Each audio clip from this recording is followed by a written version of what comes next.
welcome back to another episode of Sabrina Recommends. I've got 4 books to recommend to you today that I've read through, and I'm going to let you know how I like them. The first book I'm going to talk about today is called Arlo, Finch in the Valley of Fire by John August. I loved this book. So it's about a kid named Arlo. He's 12, and he and his family just moved to a really small town in a very cold climate because they don't really have anywhere else to go right now.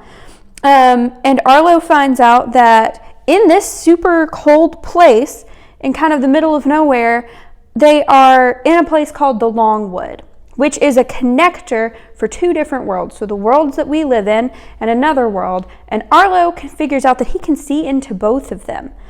So he joins something called the Rangers, which is similar to the Boy Scouts, and everyone in the Rangers also knows about the Longwood, and they know about the kind of like magical properties that it has, and they use them to their advantage. And so he kind of learns more about it, learns more about the world on the other side, and like the things that he can see, makes some friends along the way, has a lot of themes of like bravery and loyalty and trust and friendship.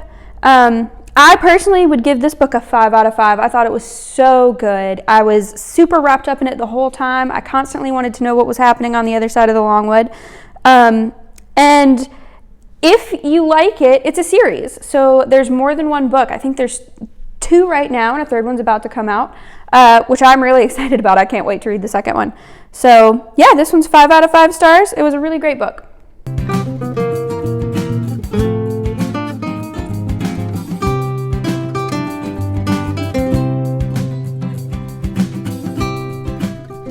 The next book I'm going to talk about is The Unsung Hero of Birdsong, USA by Brenda Woods. This book is set in South Carolina in 1946 and focuses on a 12-year-old named Gabriel. At the very start of the book, he gets a bike for his 12th birthday, and he is so excited about it that he's going to go across town and show it to his best friend. And on the way, he's so excited, so distracted by how great the bike is, that he nearly gets hit by a car. But a man named Meriwether Hunter saves him.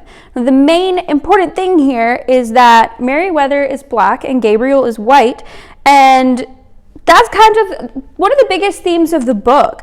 They become unlikely friends by Gabriel offering Meriwether a job at his dad's car shop. They spend a lot of time together, and they get to know each other.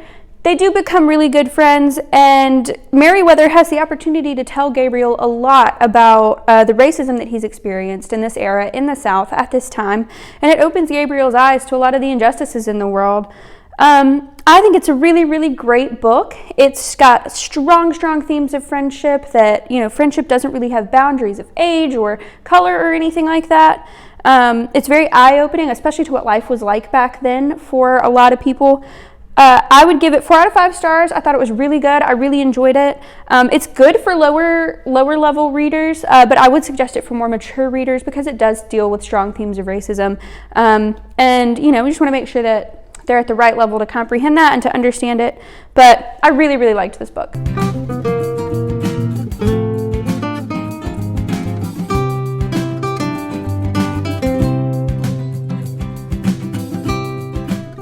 The next book I have is called Saving Winslow by Sharon Creech. This book is great for lower level readers. It's very short chapters, super easy to understand.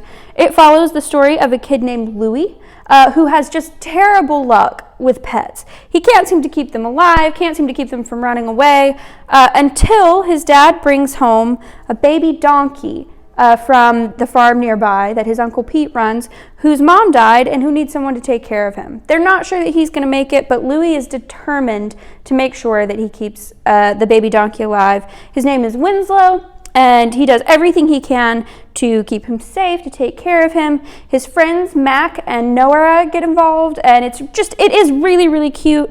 For me, it's probably a 3 out of 5. I didn't love it. I thought it wasn't very exciting, but for people who are just getting into reading chapter books, this one is great. And if you think little baby donkeys are cute, I highly recommend it because that was probably the best part of the book.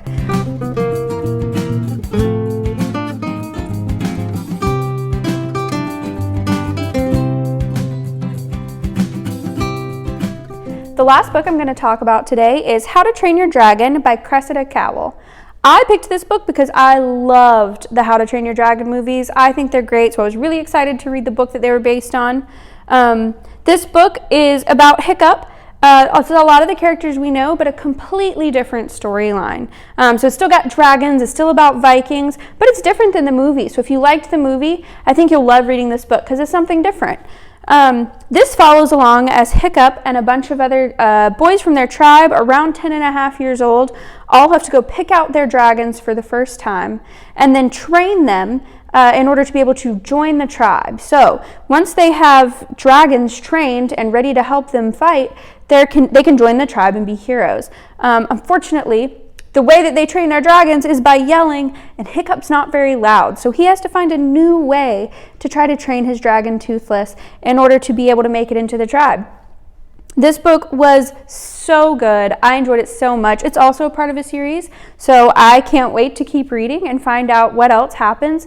So again, if you loved the movies, you'll love this book. You'll love the other books that go with it. It's great for lower and higher reading levels. This one was a 5 out of 5 stars for sure for me. I really, really liked it.